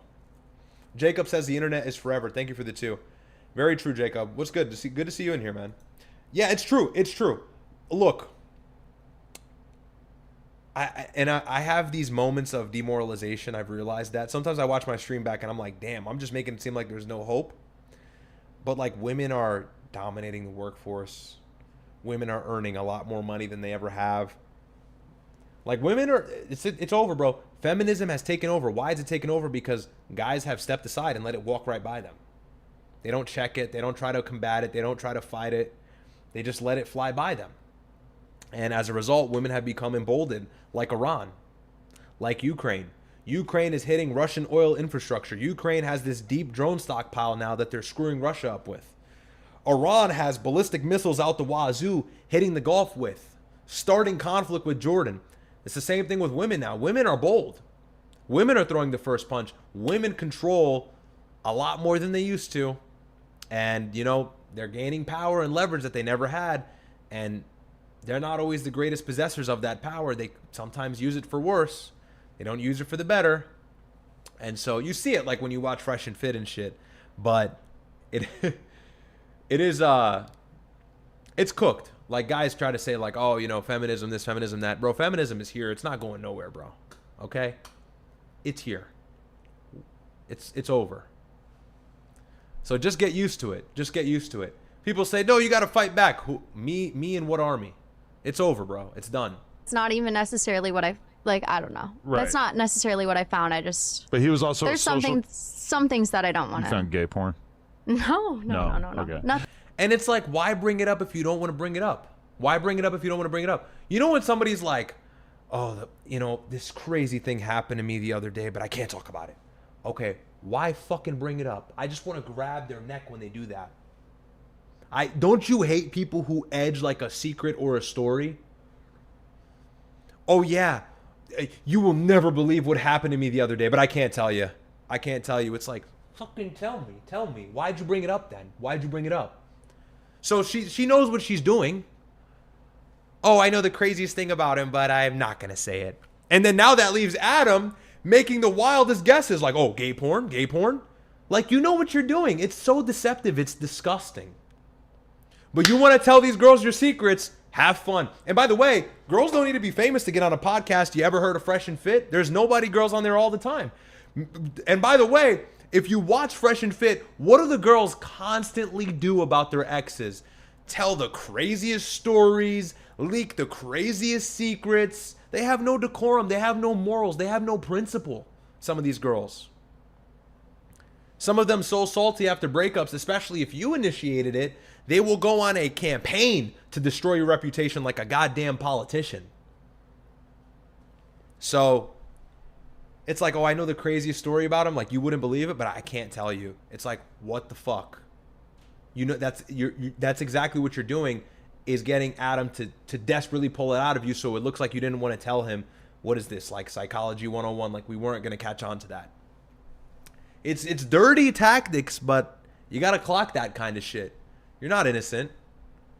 Not innocent at all. Something like that. Transborn. But Transparent. wait, what? Huh? Oh, I said transparent. You said what? Look, and he's thinking transgender. Okay. I said trans porn. Oh, no. Nothing like that. No. Okay.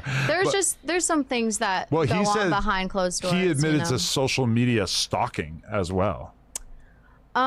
Just of a. I don't want to give him too much of a hard time Okay. because I feel bad, but yeah, like he was looking up other girls while we were together, and that Girls you hurt knew? me. Yeah. Right. So that hurt me, and he knew I was hurt, and I don't think he's a bad guy because of it. What'd you do? You hopped on his computer and checked out his search history? That's bold. No. It was more No. obvious than that. What was it?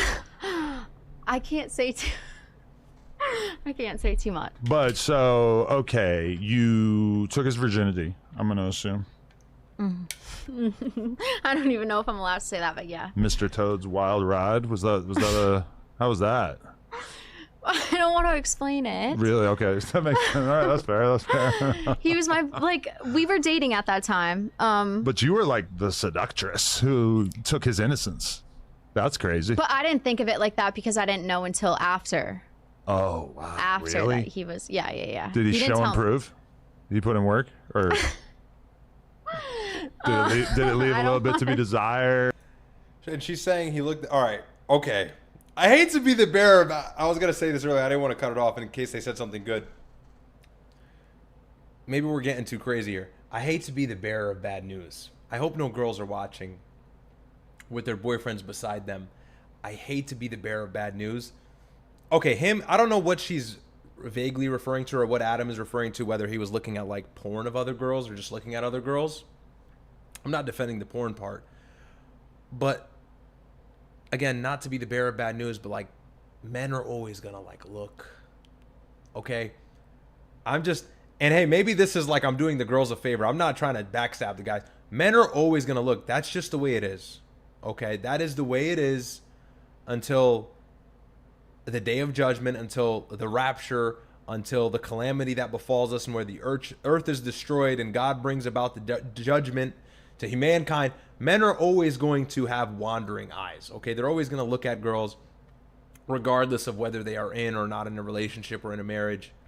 It's just true, okay? So, I mean, she's mad about that. How many women, women in marriages for years and years or girls in relationships for decades, they're always going to catch their guy wandering his eyes a little bit further than he should. You know, that's normal. That's just unfortunately normal. And now in the digital age, guys are going to look at Instagrams, and that's just the way it is. By the way, hey, for what it's worth, Islam tells men to lower their gaze intentionally. Look at the floor. Don't even give yourself the chance to look. So I'm a big believer in that. You know, look at the floor. Look at the floor. You don't want to stare at the huzz. Look at the floor. However, that's just the way the cookie crumbles sometimes. Unfortunately, men have wandering, lustful eyes, and women sometimes as well, but that's just a male trait, straight up, you know. So to complain about that is a bit silly.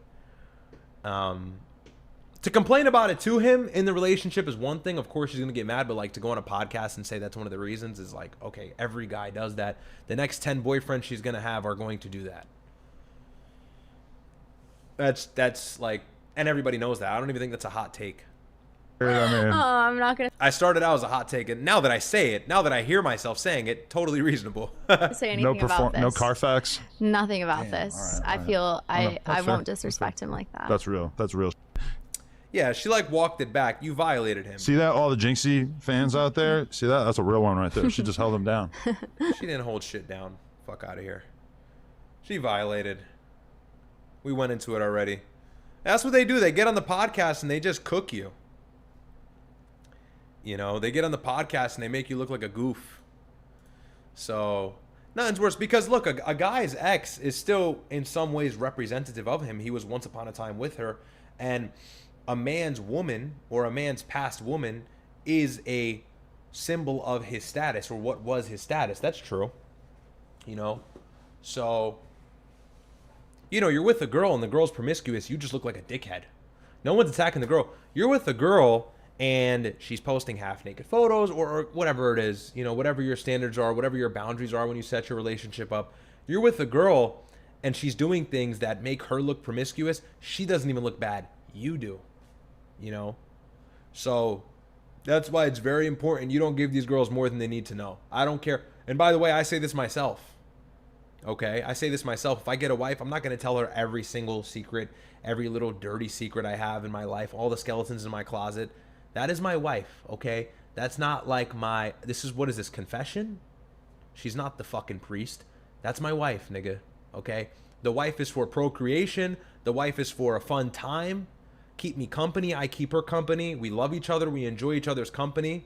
We combine as one flesh, as the Bible says, sure, but that doesn't mean I'm going to air out the fact that I gooned upside down at 3 a.m. for the 10th time. What the fuck? Keep that to yourself. Lesson be learned, gentlemen, please. Please. I don't know who needs to hear that, but hopefully that message message resonates with somebody, because the shit's just getting crazy. The self-snitching is unbelievable. So anyways, let's see. So I believe Fresh and Fit is going to kick off in a moment here. But no, I don't have a wife. I don't have a wife. I want to... My mom calls me like every other day, like, bro, you need to get married. And I'm like, Mom, I'm 24. And I don't have a wife. I see Sneeko calling for a wife. I'm not going to lie. Maybe I'll make the same call, bro. Look, you get married, God gives you sustenance. God supports you. It's a holy thing to do. It's half of your faith in Islam to get married. It's a good thing to do. It's a noble thing to do. But do I just really want to, you know, do I want to share a bed with somebody every day? Do I want to wake up and see her every day? I like my alone time. All my friends know this. I like to be alone. So, goon upside down is demonic. Well, that's what these guys are admitting to. These guys are sick. So, anyways, all right. Let's see. Where are we? Multiple wives? No. Good question. I'm gonna have one wife. One wife. Multiple wives? You want multiple wives? Have fun. I will not be partaking in that. Absolutely not. Too much work. Too much work. Let me interact with the chat for a little bit. Let me have some fun with you guys before I hop off. Pause. Let's see. Join Sneeko. Why are you guys trolling? Sneeko's not even live. Is he? Is he calling me? Is that true? Yeah, you guys are trolling. He's not even live. Anyways. 2 at most. Nah, 1. Nah, just 1. Here's the thing. You think multiple wives sounds like cool. It's really not. Like, and Islam is for all times. Like, it's feasible today. I'm not saying it was more feasible back then than it is now. But it just doesn't make sense in today's society, because if you do it, you're dealing with the feminists. You're dealing with women who want way more than what they actually deserve or what our right upon them is in Islamic legislation. So for me, I just wouldn't want one wife. I mean, I wouldn't want multiple wives. That just sounds like hell. Is it fire? Yeah, it's, you know, crack something new every here and there. Crack some new shit. All right, I'm being funny. I'm just joking. One wife. And it wouldn't be new. You'd get tired of all 4 of them. Then you just have like the one wife problem 4 times over. So, but all right, guys, let me close out here. You see how when I go on tangents and I don't have a story to cover, I just get badder and badder. Like I'm gonna get the word from my mom tonight. She's gonna text me in a second and say, "What the hell is wrong with you?" So we're gonna end the stream there. Thanks for everybody joining and all the super chats. I think I had one that was going here. The Andrew Tate show says you can start by creating a locals account, lol. Then you can say it like it is. Yeah, true. Alternate platforms will soon be a thing. Don't worry. The Sandwich says if one wife is going, imagine have 4 that are all going. Exactly. Ronaldo can't keep his girl offline without showing too much skin. You know, Tom Brady can't keep his girl. Jiu-jitsu trainer is taking his bitch. T.Y. beat him. Tom Brady. Tom Brady's a 6'4", like borderline Chad. A good-looking guy. All-time quarterback. Who else? Yay. Like, you think you're going to keep your girl? Okay. Haha. And look, I'm making a case for Islam tonight. Islam solves a lot of these problems. You know, Allah says in the Quran, women should really stay in their houses unless they have a legitimate necessity to leave. You know, women deal with fitna too. Women deal with temptations as well. What are those temptations? The same way men give attention, and really the same way that sex is currency for us and it's what drives us, is the same way attention is currency for them and is what drives them. And God has instilled these temptations and or fitnas within women. This is the trial. This is the tribulation. This is the test for women in this dunya, in this world, is wanting to be seen, is wanting to be sexy. Every girl wants to be sexy. Every girl wants to be seen. At least most normal women. That's a natural tendency. I think that is intrinsic to some degree. So, you know, we shouldn't demonize women all the time for having that tendency, but we should reward them for fighting it the same way we reward Muslim men for not having sex outside of marriage, because that's a sin as well. So, you know, my point being that Islam kind of addresses that issue by saying women really shouldn't leave the house because it's making that natural test, that tribulation, that temptation they naturally have, much more difficult to deal with. You're out and about, you've got the skin out, boy comes up to you, boy sees you, guy stares you up and down. And look, at some point it must get creepy to a girl, I understand that, but you know, women want to be seen, they want to be cute, they want to be pretty. That's their natural disposition. That is. You know, a lot of women want to be sexy and seen. That is their natural disposition. Islam tells you, no, that's exactly why you don't do that. So you're rewarded for something you had to fight. The same way men are rewarded for not having their dick out, having sex with every other girl, whatever. Right? So Islam kind of addresses that. Islam addresses that.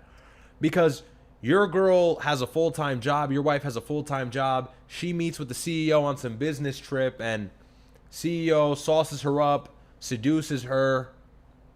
She's constantly getting attention. She's testing the waters. She's dabbling. She's dipping her toe in this pond and in that pond. And before you know it, she has people to compare you to. And eventually she'll find somebody who is better than you in every metric. And then and only then is when hypergamy takes place, and she will move on to eventually the better guy.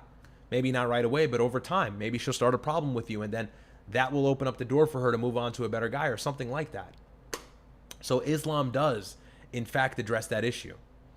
Because Islam wants women at home taking care of the children. That's not demeaning. That's their purpose. That is noble. And society has lied to women by telling them that it's not noble. But it absolutely is noble. So women see the Quran. Women see Islamic legislation and they try to water it down. And then they become Quranists. They deny Hadith. This is the calamity. This is the musibah we have in our ummah now. You got these stupid bitches on Twitter. You got these stupid bitches on X, on YouTube, who can't even read a page of the Quran, don't even understand any of the tafsir or exegesis, saying women can do this, women can do that. In Islam, women are revered in Islam, women can have jobs in Islam. I'm not saying they can't, but let's not get too crazy. Let's not get too crazy. Right? They serve a function, they serve a purpose, and Islam believes in gender roles and the fact that there's a difference between men and women. It's not degrading. There's no degradation in that. It's giving either party their fulfillment. And men have their rights upon women, and women have their rights upon men. Men have to sexually satisfy women in the marriage. That's Islamic legislation. That's Sharia law. Men have to provide for women. Men have to have a security umbrella. Men have to give her a house, have to give her sustenance. We have to do that. That's not even negotiable. We have to pay the bills. But as a result, we respect you to not be promiscuous. And promiscuity is too common in today's age, where the moment a girl leaves a house, she's catcalled. She has an Instagram. DMs are slid in every other week, every week, new follower. It's risky times. Islam fixes these problems. They're going to say you're misogynistic. No, this is just Islam. I'm not going to water the religion down. You know, I see these girls now. They see some hadith about the Prophet, alayhi salatu salam, saying that, you know, women, two or one male witness is equivalent to two women witnesses. I can't remember. And they try to reason with it. They try to change it. And it's like, this is wahi. This is revelation from God. You deny hadith, you are actually a disbeliever. Tada! You deny hadith, you deny the tradition that is vigorously vetted through a chain of narration in which we have the biography of every single person. This is straight from the Prophet's mouth. You deny that because of feminism. Congratulations, you just stepped outside of the religion. So there's too much of that today. And men have to counter-signal that by going, no, that's exactly what the Quran says. That's exactly what the Hadith says. Don't be shy about it. Don't let women police you and be scared into not accepting your religion for what it is. Fuck that. You know, so a little passionate about that. But I've been seeing that if you're Muslim, if you're Christian, you're probably like, whoa. But if you're Muslim, you know what I'm talking about. You see these girls down the timeline trying to like create their own exegesis of the Quran and create their own interpretation. When Allah says women should stay home, they try to like extrapolate and draw out conclusions. And look, we can be reasonable. Islam is an academic religion. I'm not saying women need to be bound to a wall or something like that, or tied up. No, of course not. Of course they can leave their house, but we must understand what the scripture is telling us. We have to understand the hadith. We have to understand them in totality together, coinciding with one another. It's obvious. It's recommended for women to stay home unless they really need to leave for some reason. Whatever. Go get food, go get whatever, but just leisurely, always being out and about, that is at the minimum makruh.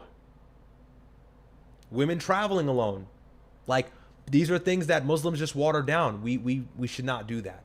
Islam has stayed as a principled religion because we never try to water it down. The moment we do that, we no longer have Islam anymore. We have this mumbo jumbo mess where there's no rules. Without rules, do you really have a religion? Do you have a faith? You know, the Christians won't like that. They'll say, no, we have a relationship with Christ. We don't have rules. Whatever. Agree to disagree. But anyways, I'm over here going crazy. When are you going to stream on Kick? You know, soon at some point. One Chest says, most men are too broke, fat, and incompetent to handle 2 wives, let alone 4 wives. Riyadh, Myron, and Fresh help educate men to fix this. Yeah, very true. Thank you, One Chest. Yeah, 2 wives, look, I don't recommend. I think a lot of the scholars don't recommend it either.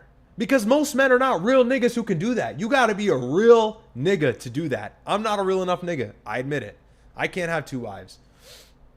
I will have 1. Life Happens says, Drake barking at the goth girl, LOL, he a cornball. That was a little crazy. I spoke about that the other day. Look, I like Drake. Drake is one of my favorite artists, but that I can't get behind that. I couldn't defend that one. Okay. That was wild. She said, bark for me. Bro said, rah, rah. I was like, no, Drake. I was like, no, Drake, nah, bro. You're going out sad. Please don't do that. Whatever, though. Look, he's farming content.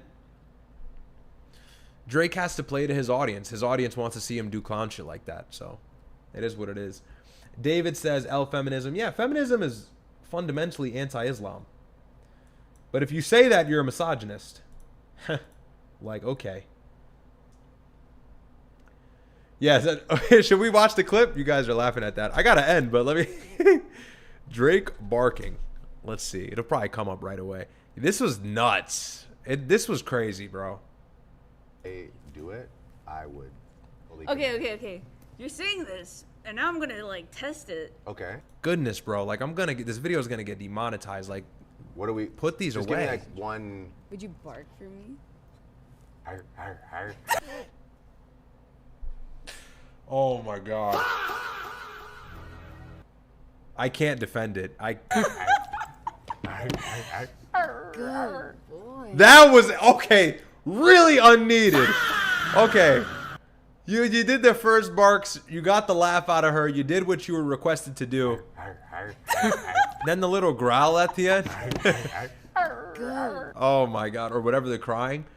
Yeah, like I said, look, I'm not defending that. I got some tweets where I said Drake is the best, better than Kendrick, and it's like, yeah, it's bouncing back on me. Look, I don't want to like moral police everything and be the super based guy. Like, oh, this is so degenerate. Oh my God, you know, like, and it's like, bro, this is the society we live in, right?